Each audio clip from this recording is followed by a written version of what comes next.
એવી જ રીતે યુસુફભાઈએ તાપી જિલ્લામાં પણ 8 તારીખ આપી છે અને આવતીકાલે આપણે ચીખલીમાં જશું અને ચીખલીને પણ કહેશું કે 8 તારીખે આપણે મીટિંગ 3-4 જગ્યાએ કરવાની છે. બધા તૈયાર?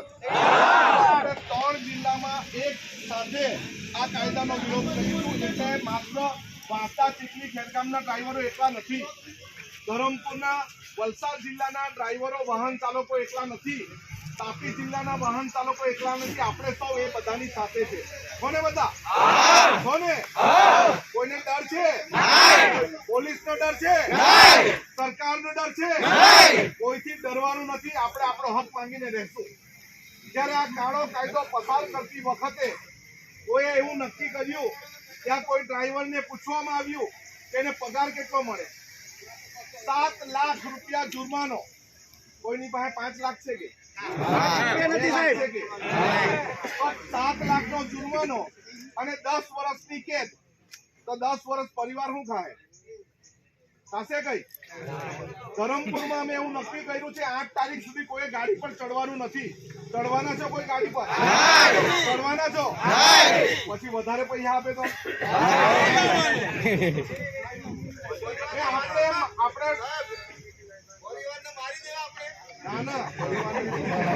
આપણે તમને બી નહીં મરવા દઈએ અમે. પરિવારને હું તમે અમને કીધું કૂતરાને પણ બચાવો છો, એક કીડીને પણ બચાવો છો. અકસ્માત એટલે એક્સિડન્ટ ને એક્સિડન્ટ નો અર્થ શું થાય? અચાનક થતી ઘટના. અચાનક થાય છે અને તમે કોઈ વાર કોઈને બચાવવામાં પોતાનો જીવ પણ જોખમમાં નાખી દો છો. ત્યારે આ કાયદામાં સુધારા લાવવા જરૂરી છે કે નહીં? જરૂરી. તો એના માટે લડત ચલાવવાનું છે કે નહીં?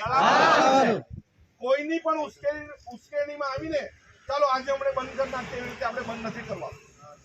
એ તો આપણા આખા આંદોલનને આ લોકો અટકાવી દે છે. પછી આપણામાં એક ડર ચાલ્યો જશે, પોલીસ વાળાએ આને પકડી દીધા, ફલાણાને પકડી દીધા.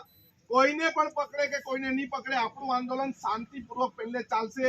આવેદન પત્ર આપીશું, સરકારને ચીમકી આપીશું કે 5 દિવસમાં આ કાળો કાયદો પાછો લો, નહીં તો અમે બધા રસ્તા બંધ કરી દઈશું.